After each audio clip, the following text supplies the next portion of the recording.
to Back Issues. I'm Sal. I'm Ethan. And I'm Ben. Today, I'm talking about the Kree-Skrull War from the Avengers. It's going to be referenced in the Captain Marvel movie, I guess. Really? And that's That's what they said. 2018? 2019? Oh, I don't okay. even know. Who can keep track? This happened in 1971, and it is considered to be a critically epic period in Avengers history. It kind of put the Avengers on the map a little bit, because at this point the X-Men are becoming more popular and stuff, and the Avengers are kind of being left by the wayside. I can't imagine why. The team that we follow around for the first half of this book is Scarlet Witch and Quicksilver and the Robot. Oh, sorry, he has a name, Sal. And Vision. Oh, also, and Hawkeye, but at this point, Hawkeye is taking growth serum that Hank Pym is giving him so that he can throw away the arrows and then be Goliath and put on like a weird He-Man S&M bondage outfit. Hawkeye, Clint Barton, goes through a lot of identity problems throughout his run on the Avengers. Sometimes, even when he's Hawkeye, he'll have like a weird outfit with a skirt. Other times he'll just have like a headband. He looks like garbage every time. And it makes you, and I guess it's clever Marvel propaganda to make you long for his silly purple outfit. Mm-hmm. With the thing. I love that outfit, and I think it's in direct response to his other outfits. Right. Like, it could be worse. He could look like Goliath, which is horrible. Or he could just have the powers of Goliath, which... No, he's Hawkeye. Yeah, exactly. That's the thing, is that he's like, but I'm the only guy in the Avengers who has no powers. Oh, except for freaking Iron Man, who's a dude in a suit. Oh, and Captain America, the leader. There's also another unofficial member of the team on the Avengers at this point, and it's Rick Jones, the dude who Bruce Banner pushes out of the way of the Gamma Bomb and became the Hulk, and also is like the sidekick to the Avengers. This is not too long after a period when like Captain America was having a really hard time, and he noticed there was this young kid hanging around the Avengers, and he's like, I miss Bucky. You're like Bucky's age. Here, put on this Bucky costume. Let's go, Bucky. And then just started freaking out. Whoa. And I guarantee you, it's one of those moments, and this book and many Avengers stories like it have these things in them where you're like, I think Stan Lee, and in this case Roy Thomas, just wanted to tell like a superficially fun story, but they wound up digging into some actual like character building and depth, where they're like, of course Captain America would freak out. He sees the ghost of his dead partner, but like also there's this dude who's traumatized by letting a child die on the front lines in World War II. And who then he was supposed to look out for. And then he makes some other person 30 years removed from that event wear his costume, and it makes him freak out. It gives him like, PTSD all over again. Like that's something that... But he's not doing it where like, all right, how did Bucky die in the comic? He blew up on the plane, right? He blew up on a rocket, yeah. Yeah, it's not like Captain is like being like, all right, now put on this Bucky costume, and then let's go on this rocket. Yeah, this time I'm going to save you, though. No, it's not like he's carrying out some kind of creepy fantasy where he rescues Bucky in his mind. It's just that he was like, I need a partner, and then he's like, I really don't, because I'm not over that shit. Mm-hmm. Sorry, Rick. Yeah, I shouldn't have done that. That was clearly a mistake. Yeah, and Rick is just like a teenager who's like, thanks for that experience. So Rick's on the team. Could you also not have an erection while I put on the costume? That would be great. What? How could you tell? Hold over shield, clang. And also Captain Marvel is there. Now, we've never really talked about Captain Marvel. No. Captain Marvel's a complicated character, even if you don't consider the DC Comics equivalent. So Captain Marvel in Marvel is just like, he's a Kree warrior. Arguably one of the best Kree warriors. And by the way, the Kree are an alien race of beings that are like... evolutionarily speaking, at the apex of their evolution. The Kree and the Skrulls are like two of the oldest races in the galaxy of Marvel, and there's like some malarkey in the book where they talk about how if they lived another billion years, they wouldn't evolve any further because they've reached like the limit of their... That's exactly what I was going to ask, and I'm like, that's bullshit. Yeah, well, that's absurd. But that's where they are. So... no, you peaked. Yeah, you're done. Yeah, that's you it. reached the pinnacle. Right, and like, you should be proud of yourselves. You peaked in the 21st century. 20th. Lol. Yeah, well, I'm going to college. Sincerely, the human race. But Captain Marvel, the idea was that he was a Kree warrior who was sent to Earth to infiltrate the human race and learn more about them, because the Kree Supreme Intelligence, which is a big green blob thing that you've seen probably in random comics we've looked at, said that humanity is on the fast track to surpassing the Kree someday. Oh. That there's something inherent within humanity that makes them almost better and will probably surpass them. Is it humanity? I mean, probably. No, there's something like genetically speaking, but also it's humanity. It's like the human heart or something. Or willpower. Our indomitable spirit. Yeah.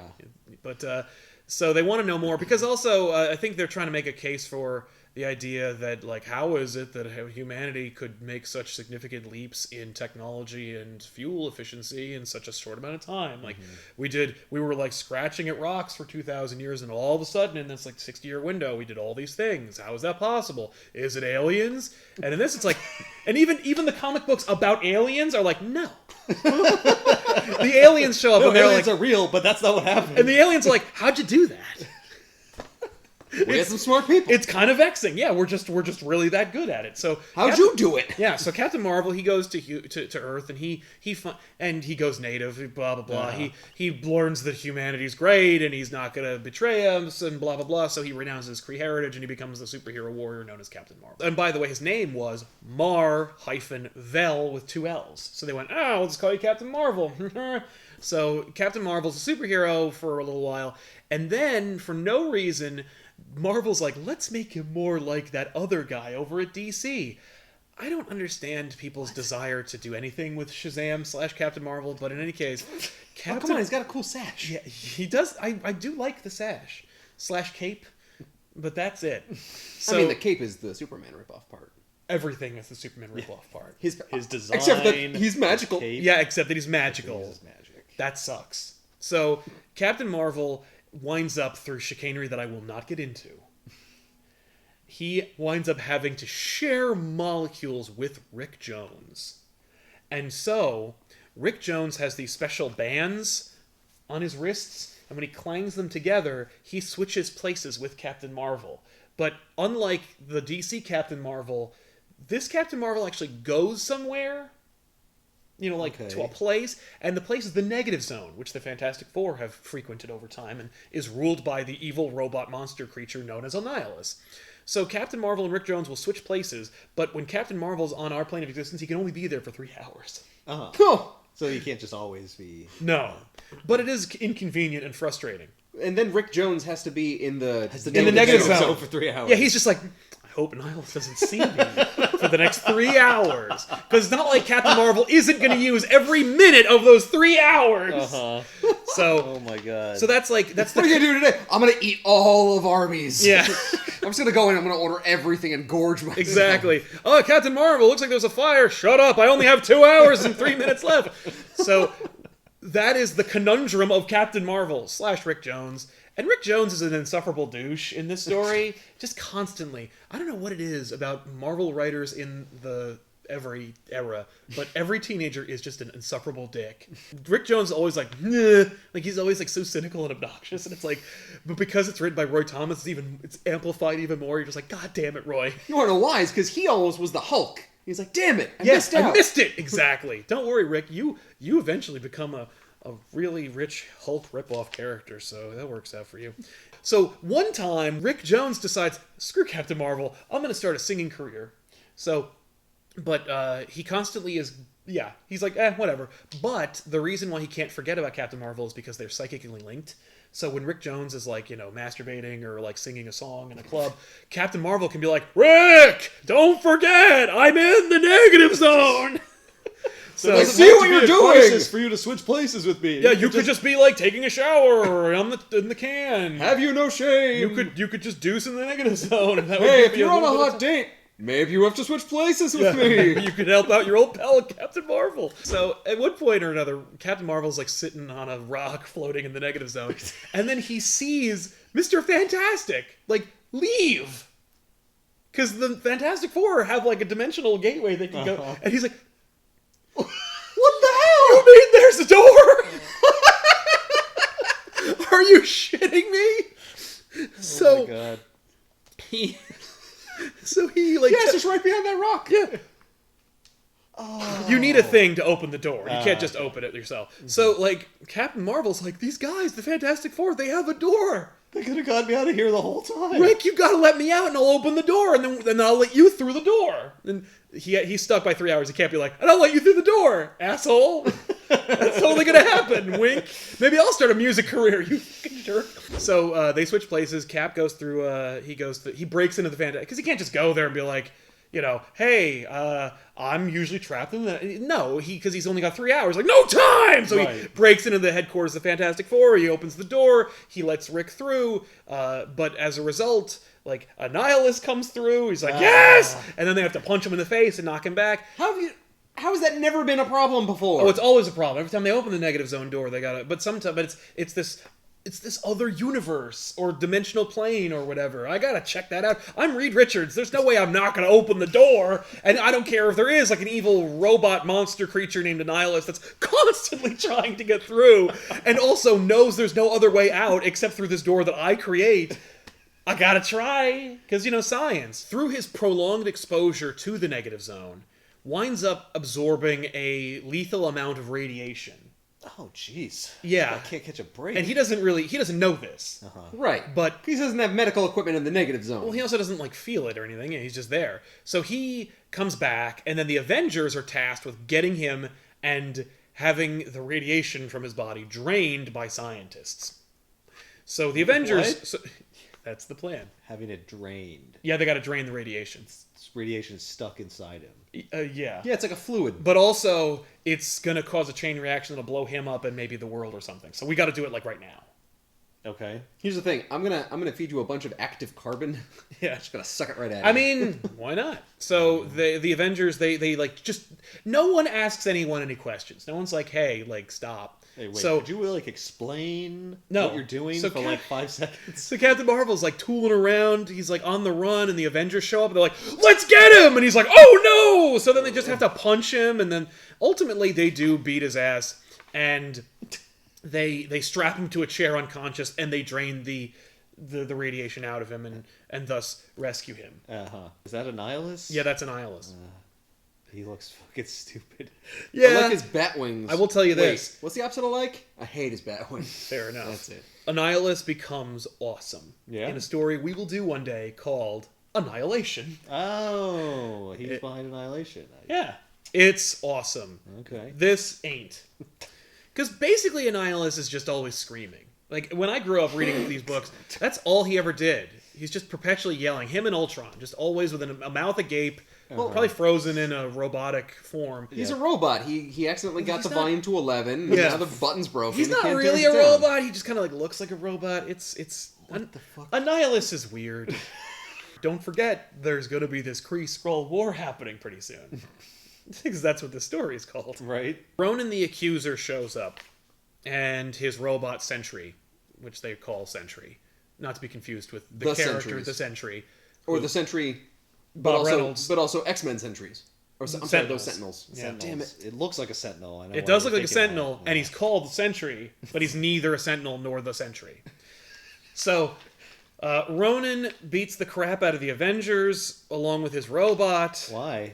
Because they want to capture Captain Marvel, because Ronan is a Kree as well. Right. And so, he's going to capture Captain Marvel. Hey, you were supposed to be spying on these people. Oh, that's long gone. He's... Ronan, I'm here to Ronan's finally... in the shithouse of the Kree. Marvel's in the shithouse of the Kree. God. It's a real... the Kree are very judgmental people. Okay. So, Ronan and his Sentry capture Captain Marvel. Everyone's trying to get Captain Marvel in this book. He's the key to all of this. Yes. Although, actually... Isn't this drumming up Captain Marvel sales, guys, now? No. So, they capture Captain Marvel and they take him away. Then they get a call. It's a distress call from the Wasp, who is not an Avenger anymore. Mm-hmm.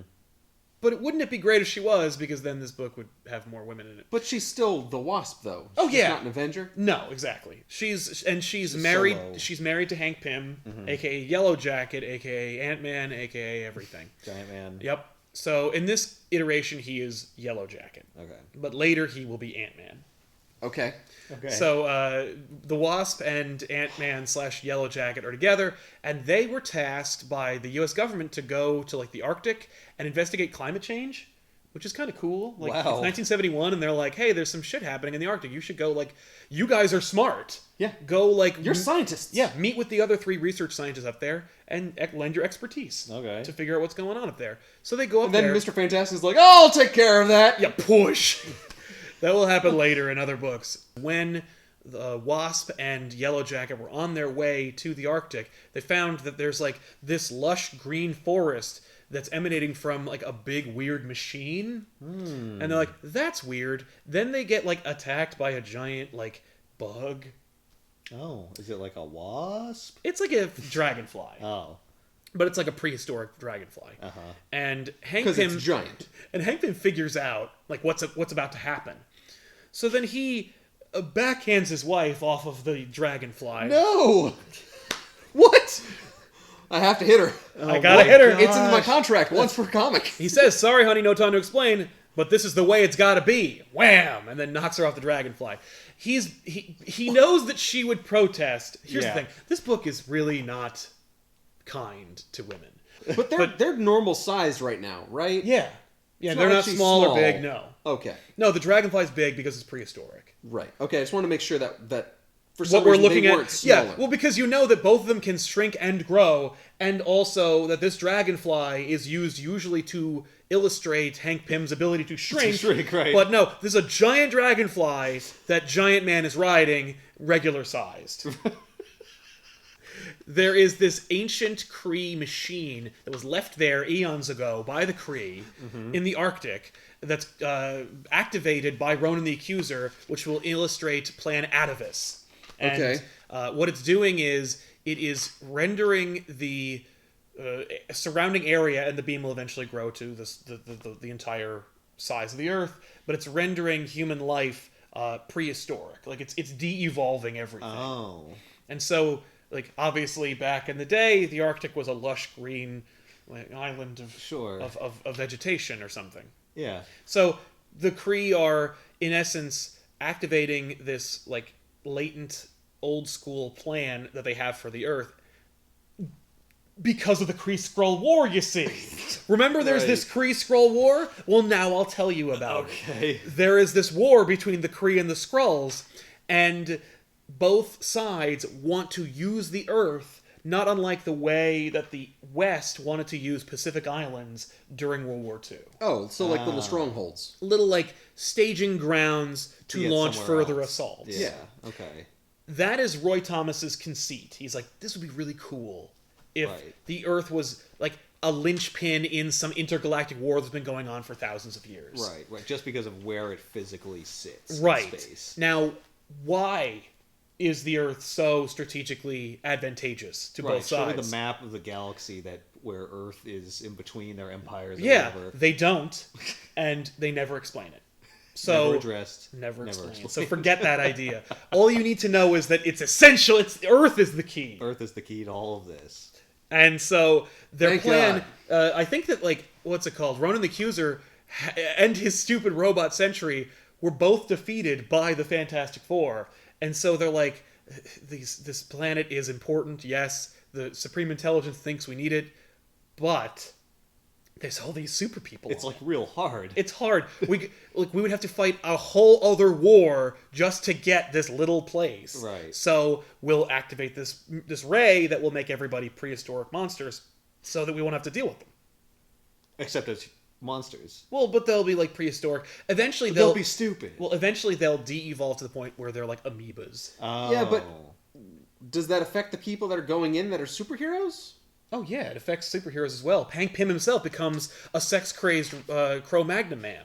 Oh, is that why he hits his wife off? Because he's already being affected by the thing? Oh, you could argue that, but no. The real reason is because Hank Pym knows what's about to happen. He doesn't want her to be affected by the ray. By the way, I was very confused because in the next panel, after he backhanded her, he jumped off the dragonfly and she was strapped to it. Yes, because the dragonfly flew her out of range. Why would it do that? The dragonfly came from the jungle. Oh, yeah. Why would it leave? That's a great question. So the Avengers respond to Janet's plea for help. She's like, Hank's missing.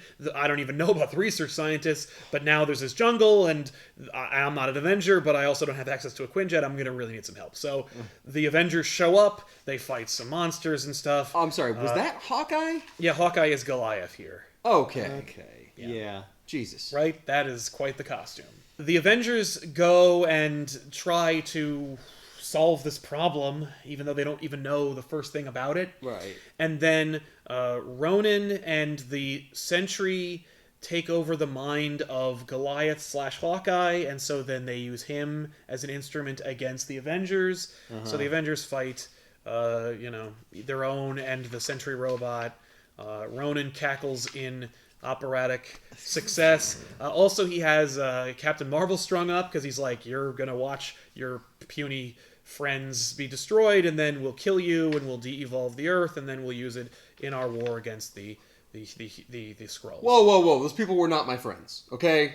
I just work with them. I work with them, but I only know them 3 hours. Yeah, I know them 3 hours at a time. Yeah, it's true.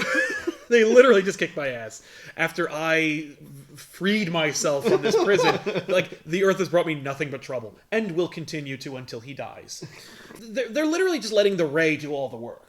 I mean, just as long as the thing keeps firing, we're fine. Right. And we got Goliath kicking the crap out of the Avengers. We've also captured Scarlet Witch and the Vision. Somehow it doesn't affect the Kree, though? The Ray? No. Okay. They're already because evolved. they were already evolved at the point in this history. Even if you were to de-evolve them 10 million years, they would still be exactly where they were. Yeah. Because they're so far advanced.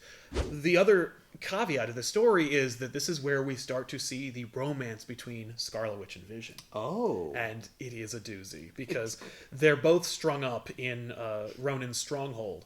And all they can think about is banging each other? Yes. And so they go in for a kiss, and you're like, oh my god, what? And then Vision goes, no! Oh, I ripped the comic. Oh, no! It was $1. So then Vision goes, no! I can't be with you! And she's like, what's your problem? He's like, I am but a robot!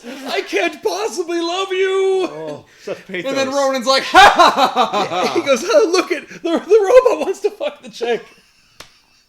That's amazing. This is hilarious. This is great. Can you imagine if you wanted to bang a chick?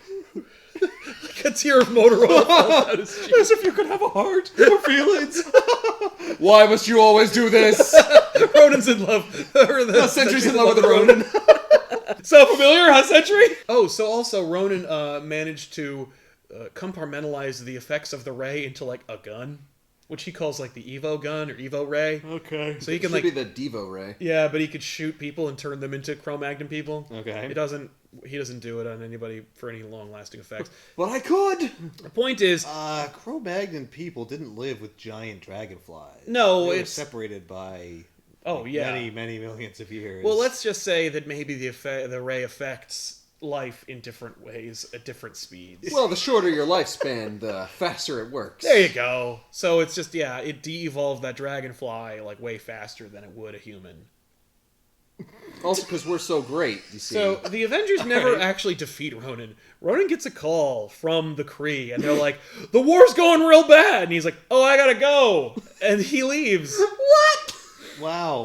Okay. The Ray is defeated, Ronan leaves, and the Sentry is left to guard the Ray, which has been turned off. And so he's like, paradox, I am left to guard a thing that no longer will have any relevancy. So then he just explodes, and then the Avengers leave.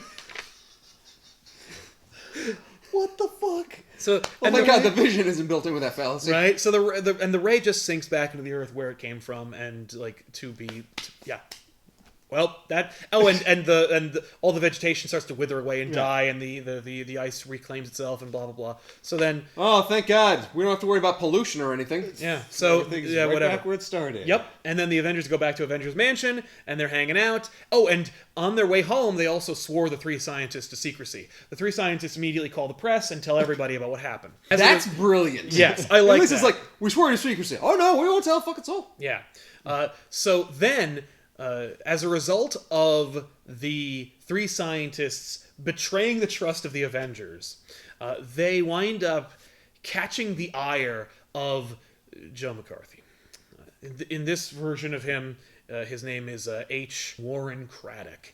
And H. Warren Craddock is McCarthy. And how dare they? We're gonna get you. Instead of being a member of the anti-communist, whatever, the anti-American coalition or whatever, he's part of the Alien Activities Commission.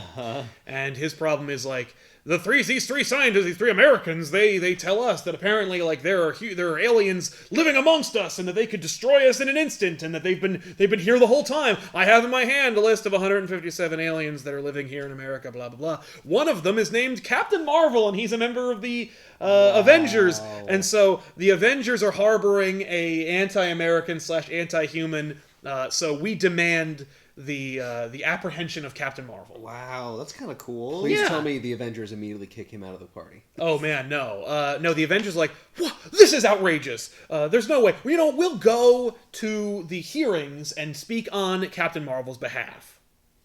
I'm sure this will work out for the best, because people aren't sensational. Oh, yeah. No. They're not given to fancies of whimsy. Well, actually, before they even get a chance to talk to them, Carol Danvers, who would eventually become Captain Marvel herself, and at this point or another is like kind of inexorably tied to Captain Marvel, the Kree. Okay. But she... suffice it to say, she and he have a history. And so she shows up in a helicopter at Avengers Mansion. And the helicopter gets engine failure, and so it's going to fall. So then Captain Marvel flies out of the Avengers Mansion, saves the helicopter, and then lets her in. And she's like, yo, the Earthlings are going to give you a hard time. You know, all of us. They're going to give you a hard time. They're never going to stop. Why don't you come with me to a farm where you'll be safe? Where you can live out your days. Yeah. Have room to run around. And play with all the other aliens. Right. So, literally, like, she's just like, get in my helicopter, you know, this really reliable... The one that just fucking broke down. And we'll leave, and I'll take you to the farm.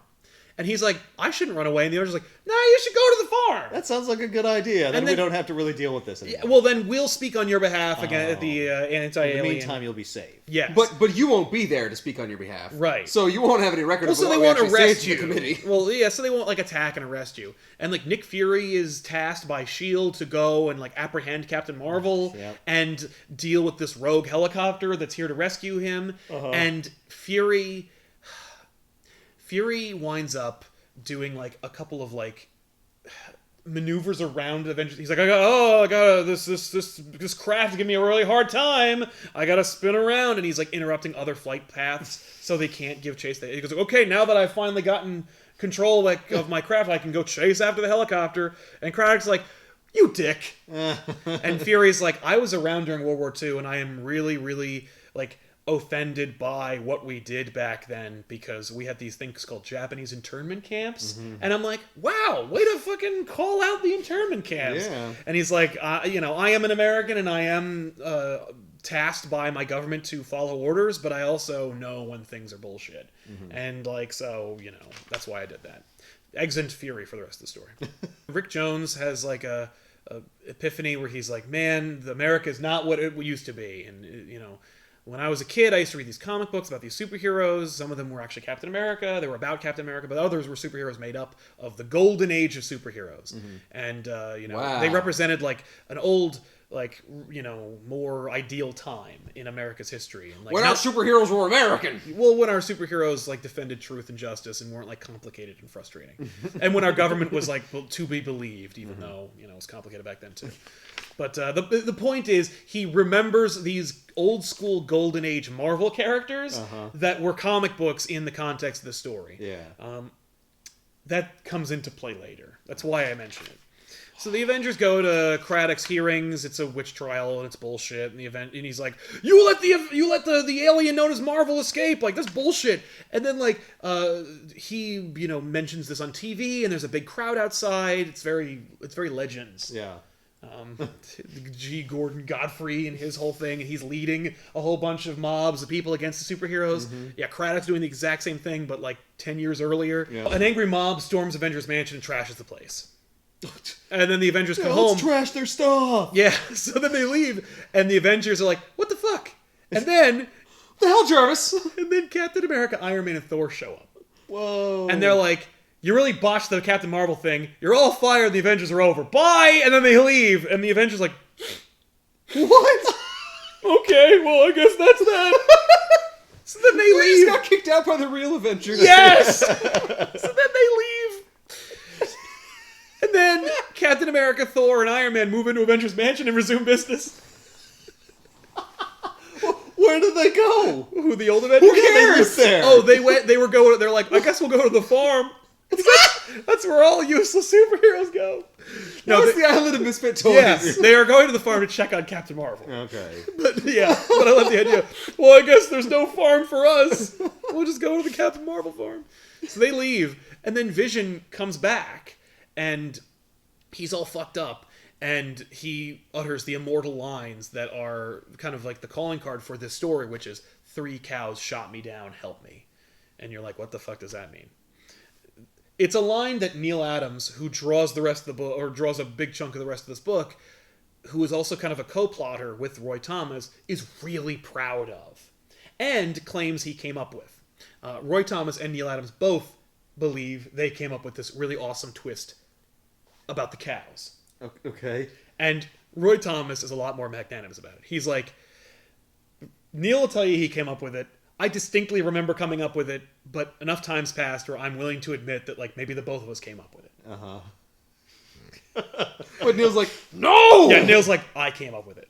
And it's amazing because in this volume, there's a foreword by Roy and an afterword by Adams, and both of them say that they both came up with that twist, but in their own way. Yeah. In any case, Vision is shot down by cows. And you're like, what? So anyway, the idea is that this is one tough farm. Yeah. That's all I'm saying. Yeah, they got to the farm and these cows kicked their ass. And they were like, we can't even make it on the farm. No. So on their way to the farm, they are shot down by 3 cows. 3 cows just shoot energy out of their mouths. Oh. And then turn into 3 of the 4 Fantastic Four. Obviously, they become... They're Skrulls. Yeah, they're Skrulls. They become the Thing, Mr. Fantastic, and the Human Torch, and they beat the shit out of the Misfit Avengers. And they do addle the Vision, and he goes into like this weird state of suspended animation or whatever, where he's like frozen and he's fucked up, but he can also like fly, so he just like kind of floats back to Avengers Mansion and like begs Captain America for help.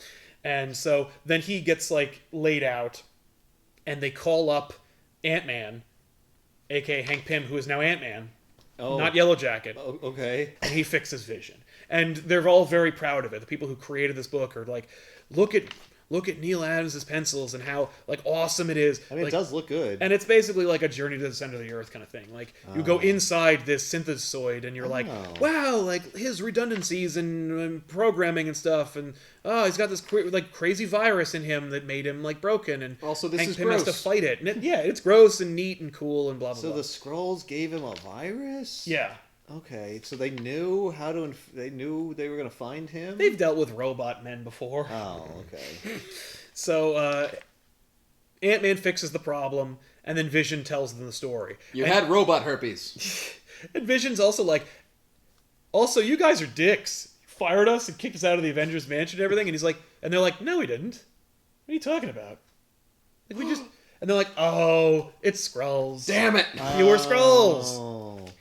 Wow, we should never take... Wait, are you Skrulls now? Yeah, no. So the Vision recounts the events of what happened, where like the cows become the Fantastic 3, and they kick the crap out of the Avengers, and they capture Quicksilver and Scarlet Witch, but Vision gets away. Okay. And they also beat the crap out of Goliath. Ah. And the Carol Danvers that left to the farm, Captain Marvel never made it that far. Yeah. Because Carol Danvers, she was a Skrull too. And we got Skrulls everywhere, man. Skrulls up for days. So Captain Marvel's strung up, and like the Skrulls are like making fun of him and stuff. And they also have Carol Danvers. She's strung up too, and she's really a Skrull, but like it's all deception to get Captain Marvel to build a device for them that they really want to use in the Kree-Skrull War. Remember, there's a Kree-Skrull War going on? That we've barely seen, like, not 2 panels of? Yeah. She's like, what do they want from you? And he's like, they want me to build this really important device. And she's like, well, you probably should. I guess you gotta build it. So, what? Yeah. I mean, help me. Do it. Do it for me, Marvel. Yeah. Don't kill me, Marvel. Yeah. The idea is it's a projector of the Omni-Wave. And the Omni-Wave projector is more or less a phone. That the Kree invented. It's a way to have instant communication across like galaxies with anyone, but if anyone but a Kree use it, it's like a bomb or a gun. And it can cause untold destruction. So Marvel builds it. Oh, he does build it. Yeah, he builds it. It's great. He builds it, and then Carol's like, oh, "That's great," and then he breaks it, and he's like, "Yeah, you're a Skrull, you bitch. I'm not gonna let you do that." Why did you even bother? Why did you build it? So that they could see how it was built, but Yeah, they'll never never be like able halfway to. through building it, and then I was like, I kind of want to see if I can build this, Right? and I could. No, and the reason he does it is so that he can prove he can build it, so that they make him build it again. So then Carol Danvers reveals that she's not just any Skrull, she's the Super Skrull. Oh, what? Who has all the powers of the Fantastic Four. Now, have we seen? Oh yeah, we've seen Super Skrull before. He fought the Fantastic Four. That's how he gets gets the debut of Super Skrull. No, and in fact, the Super Skrull is on the outs with the Skrull Empire because like they're disgusted by him because of his powers. Oh, because he's not an actual. But he's working with them. He wants to gain favor from the Empire, and he'll do anything to get it. I see. So he's like, I know, I'll help the Skrulls in the war, and they've got to let me back in. So do they know? When he's being Carol Danvers, do they know that he's a Skrull? Right? Being Carol Danvers? I don't think so. Okay. So then Super Skrull kidnaps Quicksilver and Scarlet Witch, who are of course brother and sister. Don't forget about that part. Mm-hmm. And Super Skrull has knocked out Mar-Vell, and Goliath was the last one who no one bothered to do anything with because it's just a guy and he can grow a little bit.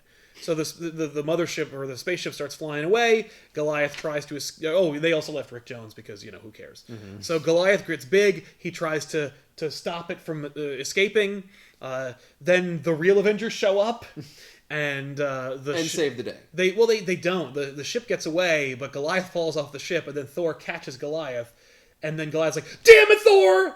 Like, it's not bad enough that I failed to stop the ship. You gotta save my ass, too." Catch me like a fucking doll. I'm sorry, I didn't want you to plummet to the ground and Thor's break. like, "Oh, fuck me for being your friend." And they're all like, "Damn it!" Like all the Avengers are just like, "This sucks." Two of our own have escaped or have been kidnapped, and like Marvel, God knows, and like we're really bad at this. We're really bad at this. But they did manage to beat those other 3 Skrulls that were cows. So they beat the shit out of them and interrogate them. Oh, because they're not people, so we don't care. They treat these Skrulls way better than they do in modern times. Okay. Like, they don't feed them torture them or feed them to monsters. Okay. Or they do like beat them. I mean, no. In actuality, they just they do inject them with a syringe, but it sedates them.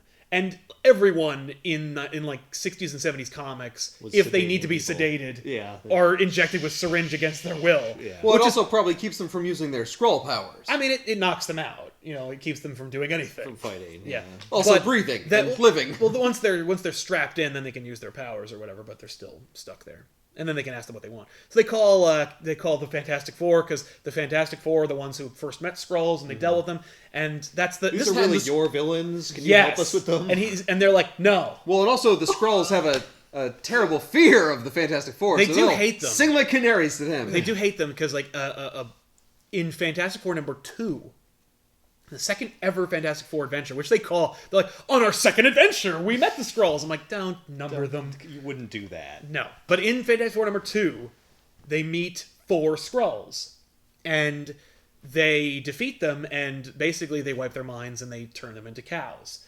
But Jack Kirby only drew 3 cows for some reason. And so either Thomas or Adams were like, oh, I'm going to play with that. Like, I'm going to retcon that. And so they make the 3 cows into the 3 Skrulls that are... What happened to the 4th Skrull? But what happened to the 4th Skrull? So there's a 4th Skrull running around. But that cow will never be found. They will find that cow. Oh, was that the cow that knocked over the lantern? That caused the Great Chicago Fire? I've been happened like 100 years before that? Yeah. No. No. So Super Skrull has an ingenious plan. He's captured Scarlet Witch and Quicksilver because of their mutant brainwaves, which are not too dissimilar from Inhuman brainwaves. Which is like what Tom Brevoort would love for you to think.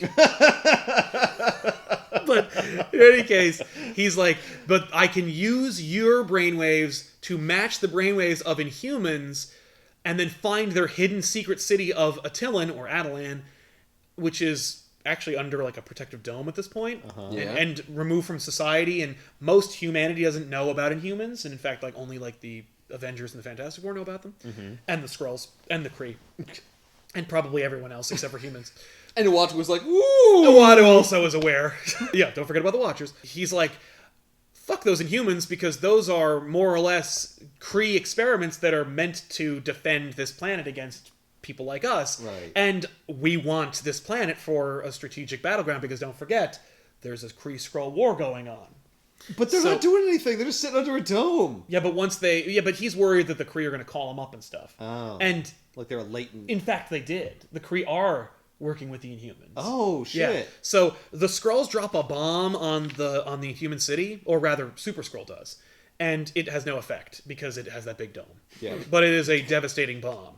But it does ruin the natural area around there. I mean, it should. And, yeah. you know... And incidentally, Radiation. Vision also infiltrates that Skrull ship to try and save the lady he loves and her brother. And Quicksilver can come too. Right.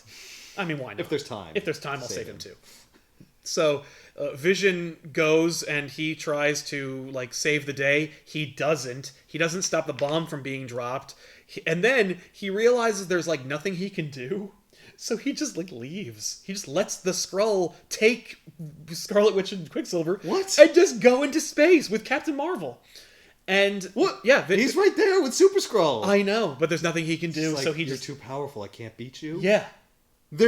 He can't even grab Wanda or... No, he's just like, nope. So then he just lets them leave. Because then he's also able to go back to the Avengers and tell them what's happening. Right, he's like, I'll be more valuable if I survive to... Yeah, or if I stay behind and not go in deep space where I can't beat Super Skrull. Or I'll just go back and tell them, nah, they're both dead. I don't know what to do. He wants Wanda safe. Does he use his super smart like computer brain to like calculate the odds of success and determine that like, I can't win? Yeah. Okay. Yeah. Oh, he uses cold machinic. Right, like because I'm like a person would never do that, but he's not a person. He's exactly, a robot, so, which is kind of cool. Yeah. So that's a toss of a coin. I'm not going to risk it. Yeah. So Super Skrull goes back to the Skrull Empire. He's like, I've got the war criminal Captain Marvel. I got these 2 mutants. I bombed the Inhumans. Surely the Skrulls let me in. And he gets attacked by the Skrulls. Skrull's like, don't let that genetic freak back in here. And he's like, are you kidding me? Come on. What do I have to do? And he uses his horrible, gross genetic powers to attack his own brethren. And that's when we meet. They're like, you can't do anything. Yeah. We don't like you. Yeah. Go away. You're gross. So then he meets, we meet up with the Emperor of the Skrull Empire, who is a complete dick. And he has a daughter who's like, hot. I was gonna say who's like super hot and just looks like a person. I think she also bangs Captain Marvel at some point or another. But he has this daughter, and she has a much more compassionate mindset. And which is why she's hot. Which is why she's hot, because then she's then you don't want to hate her. Right. But also like the Skrull Emperor is a complete dick about her. He's like, "Feh! Like of course you have these compassionate abilities. You're a woman. If only I had a boy." Like, he's constantly dogging her. He goes, we were able to defeat even, like, the ultimate weapon. And she says, I would be shamed to learn such a lesson. And he goes, and I am shamed to have had no warrior son to carry on my line. And you're like, fuck you. That came out of nowhere. Yeah.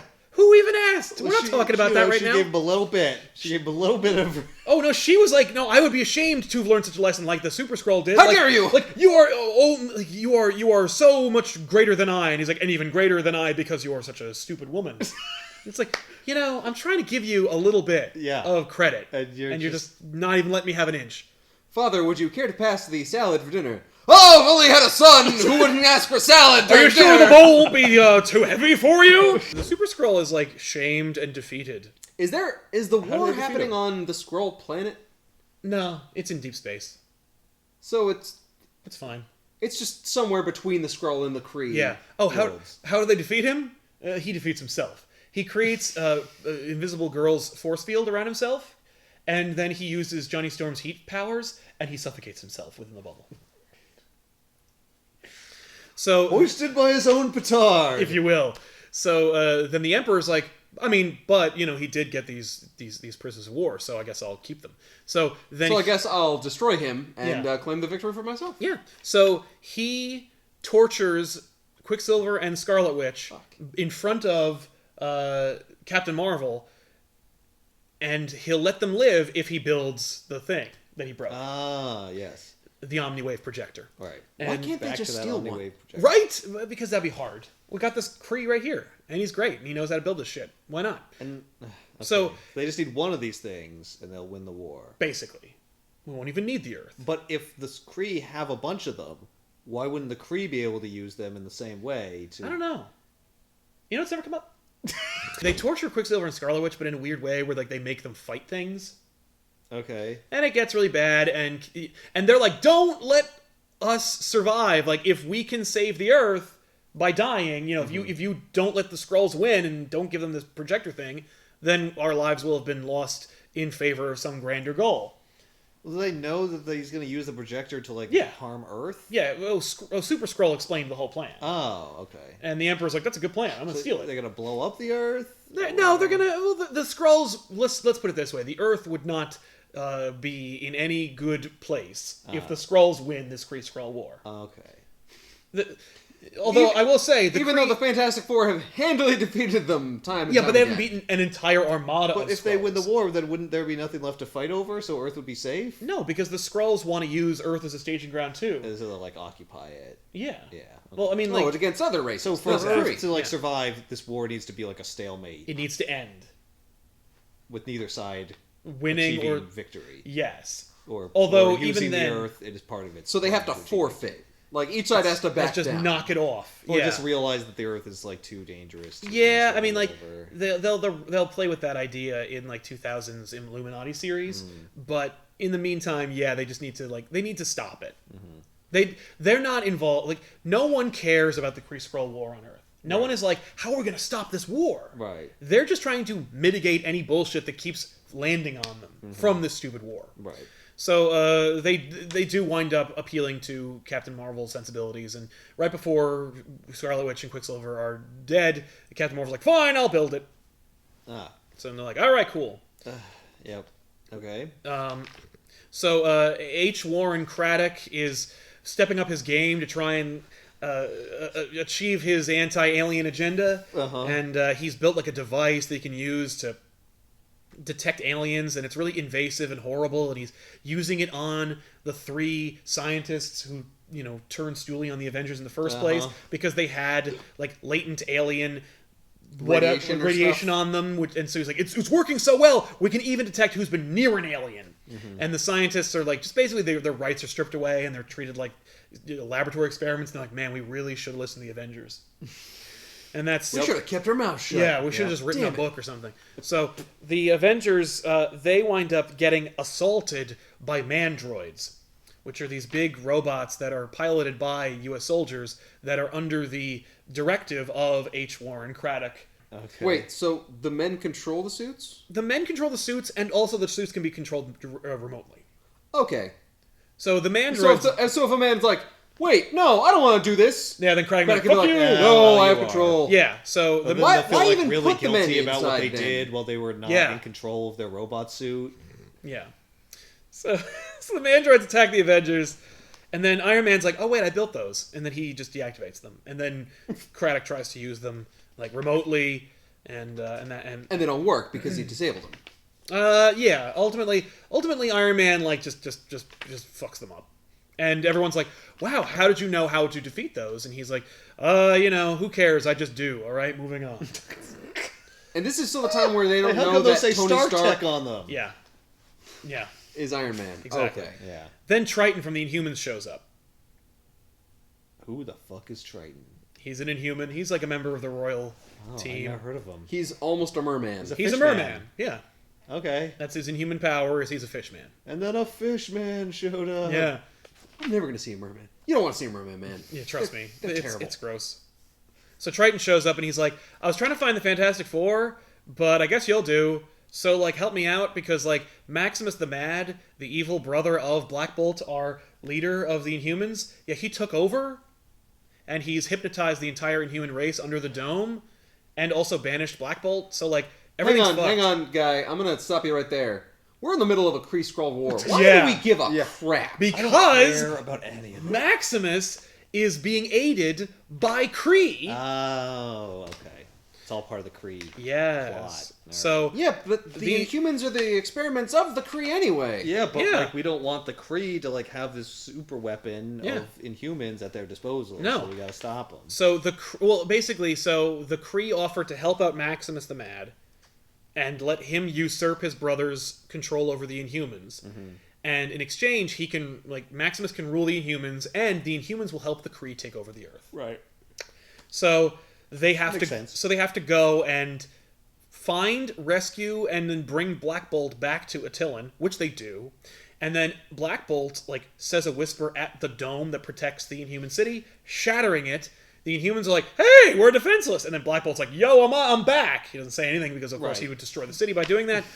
He's got a little sign, but he whispers as quietly as possible, a big directive to his loyal subjects, being like, "Yo, I'm Black Bolt, I'm back, and you better fucking get back in line." And don't make me speak at you. Yeah, and so they all listen. Don't make me raise my voice. Oh, that'd be a great line for him to say. I like that, but he couldn't say it because he killed everybody. So. So Maximus is defeated. The Kree who are helping him leave, but they also kidnap Rick Jones and then bail. Why do they kidnap Rick Jones? Why indeed? Yeah, why? That is incredibly dumb. Because it's easy. Because we need also really Rick. Fight back. Why are you even there? Yeah. Why is he in this book anymore? Because he keeps coming with he keeps showing up. He's like, "Man, me too, guys. You don't do anything. No, I'm really valuable." And in fact, Rick Jones will be the key to all of this. No. So then, that's terrible. The U.S. government gives the Avengers a spaceship, and then they use the spaceship to go and try and rescue Rick Jones. Because they need to rescue Rick Jones. Well, are they gonna? What about Scarlet Witch and Quicksilver? And them too. Oh, okay. And even though they're in different directions. No, they're all the Kree and the Skrull. Well, they're all in space, I guess. Yeah, and they're all probably in the same space, so we got to go there. It's near the Andromeda Galaxy. It's near another galaxy. Yeah, but the ship that they're using is powered by Mjolnir. What? That can happen? So Yeah. he just throws it and then No. he attacks a big chain or he something? hooks it into an engine and then it funnels his power so they can accomplish fantastic So is the idea feats. here the forces of the Kree and the Skrull are going to combine and then they'll pick up both their friends during the fight? I mean, whatever. So the Avengers attack the Skrulls. They split up, so there's two different teams. Okay. Is this the Thor that if he loses the hammer for a long period of time, he turns back into what's his name? No, Donald Blake. No. Okay. No, he's. I mean, he can turn into Donald Blake if he wants to, but he doesn't. All right. He has to tap Mjolnir, and then it turns into a cane. Doesn't matter. It doesn't happen in this book. No, it certainly does not. But look, you can have Mjolnir to power the engine, but only for a good 2 or 3 minutes. Exactly. So the Avengers attack the Skrulls to free Captain Marvel and Scarlet Witch and Quicksilver. Vision beats the shit out of the commanding Skrull that has Scarlet Witch and Quicksilver under lock and key. Okay. Because he's not the Super Skrull anymore. Yeah, well, also because he loves her so much that he's willing to kill someone over her. Right. So they rescue. They get almost all the entire team back except for Rick Jones, who is with the Kree. Ronan the Accuser has taken over the Kree Empire and put the Kree Supreme Intelligence in a closet. Also, Ronan the Accuser is now wearing green? He put it in a closet? Yeah. Well, he stuck it in another room, but I call it a closet. Yeah, that's amazing. Because he's just a big head, so he just pushes him into a broom closet and closes the door. Hey, I am the Kree Supreme... I know you can still hear me though. Yeah. I'm not listening. So the Kree Supreme Intelligence is locked in the same closet as Rick Jones. Okay, so they're just chatting. Yeah. Rick Jones, do you know anything about the Kree? Yeah. I shall tell you. Yeah. Oh, it's great. Knock, knock. So the Kree Supreme Intelligence, as it turns out, has been manipulating everything where you went, why do they do that? Was the Kree Supreme Intelligence. Why did that Kree randomly kidnap Rick Jones? Because the Kree Supreme Intelligence made him do it. Oh. Because the Kree Supreme Intelligence is like, I know that this whole thing is horseshit and it's not working out for us. And also Ronan kicked my ass and put me in this closet. That I did not see coming. So So what did he want with Rick Jones? I'm gonna hate the end of this book, aren't I? No. I hated most of this book. No, you're gonna love it. So Okay. Captain Marvel builds the projector thing. and then destroys it again. Destroys it again. Yeah. Yes. No, I can't let you have it! And they're like, why did you waste all that time doing that? The Supreme Intelligence, he's been manipulating everything, and he also is like, listen, like, the fact is the human race has an untapped potential that I can reach using my Supreme Intelligence within you, Rick Jones.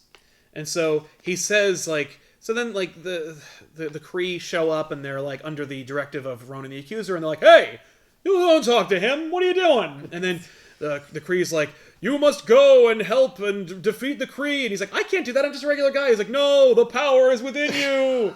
It has been within you the whole time. Oh my god, what? So then Rick Jones summons the superheroes from the Golden Age. From himself. Which includes Captain America and Namor. Summons them from where? From nothingness. From himself. They just spring forth. So there are 2 Captain Americas now?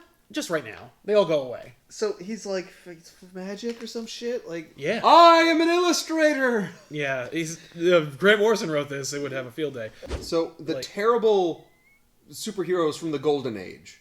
No, they're kind of sucked. They're super great. No, they're actually OP because they were created in the Golden Age. Yeah. So like they're kicking the crap out of these Kree, and it's great because they're identifying themselves. They're like, I am the Vision, which is another character, but not Stanley aped off a lot of old characters. I'm a different Vision. Yeah. Ignore that. Anyway. I'm Vision number 7. Yeah, exactly. But he's like, who's throwing the fireballs?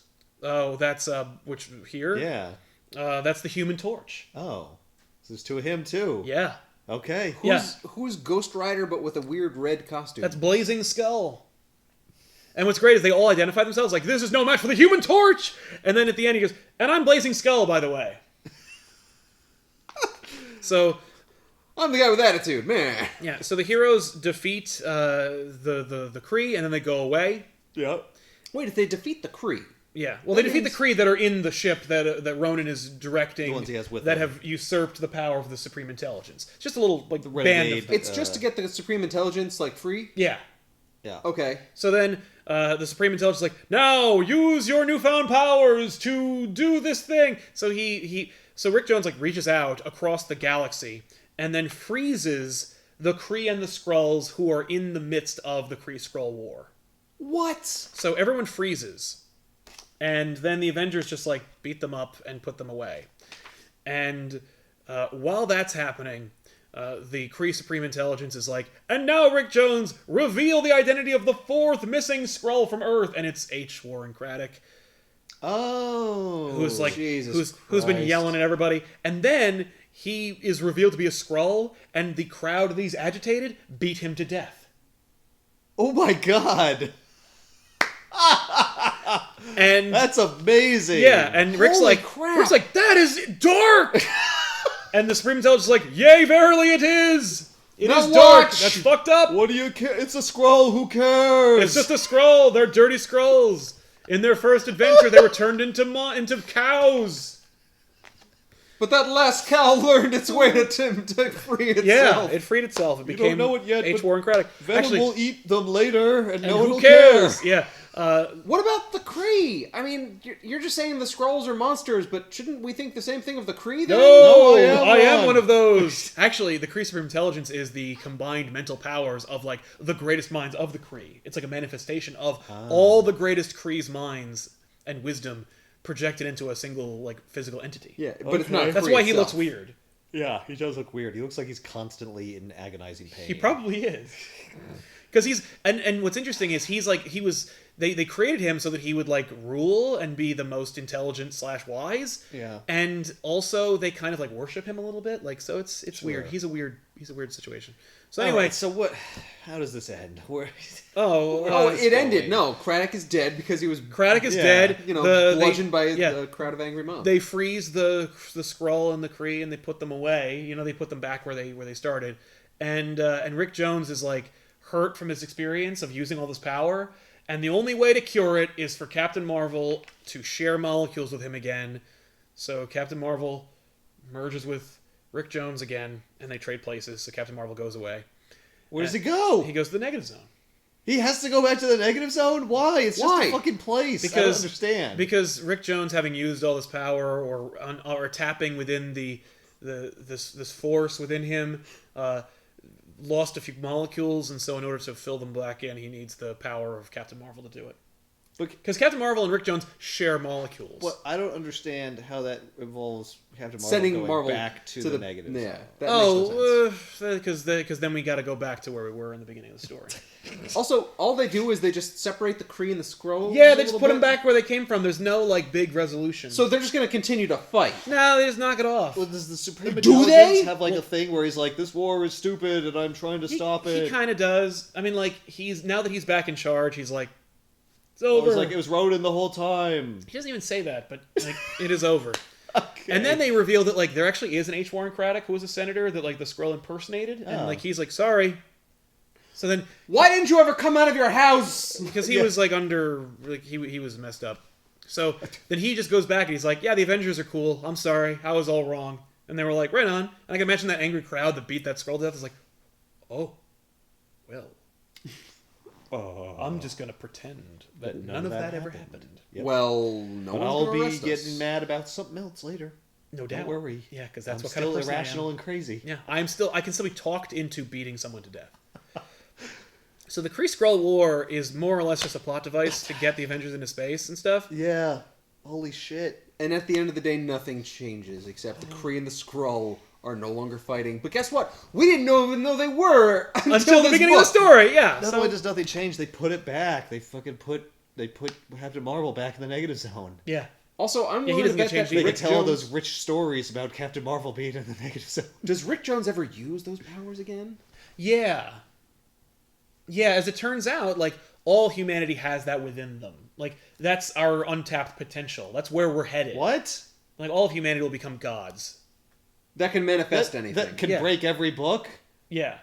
But, not for millions of years. It's just except for Rick Jones, who can do it right now. Well, the Supreme Intelligence made him able to do that. Oh, okay.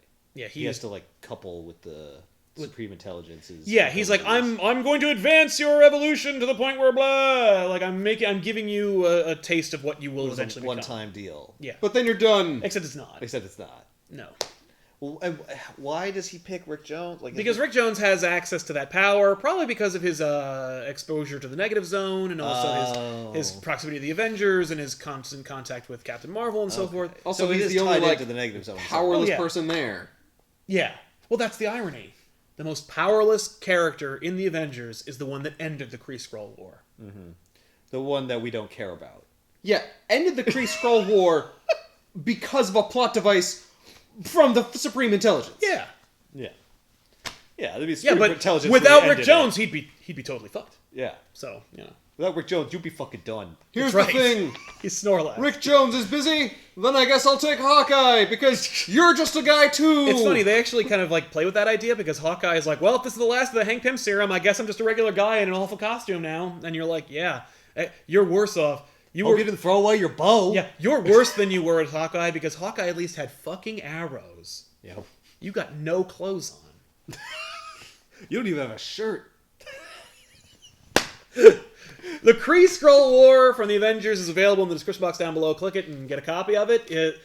I get a feeling that this probably won't be the story for Captain Marvel, the movie. What? I feel like they could take elements from this, just like Roy Thomas did, because Roy Thomas is like, okay, the Earth is a staging ground for 2 different intergalactic wars and that are taking place far, far away. Totally use that. Neat idea. And then he executed it by being like, but we gotta sell a bunch of Avengers books. And they have to be exactly like every other Avengers book that's coming out. We also can't change anything. No, and it can't change. Yep. No, but Wanda and Vision might bang. Might. They do. They never did in this book. No, but afterwards they do. He saved her. We set the stage. Oh, there's a moment where they're gonna kiss, and then Quicksilver's like, "Hey, you're a robot. That's my sister. Get away from my You're sister. a dirty robot." Yeah, and you're like, and he's like. So he and Sentry are like, they now have a... and then they get together. As they should. And I'll see you guys next week. Those dirty robots. A lot of covert racism in this episode. Thanks a lot for watching, everybody. We'll see you guys next week with an all-new episode of Back Issues. I'm Sal. I'm Ethan. And I'm Ben. Bye.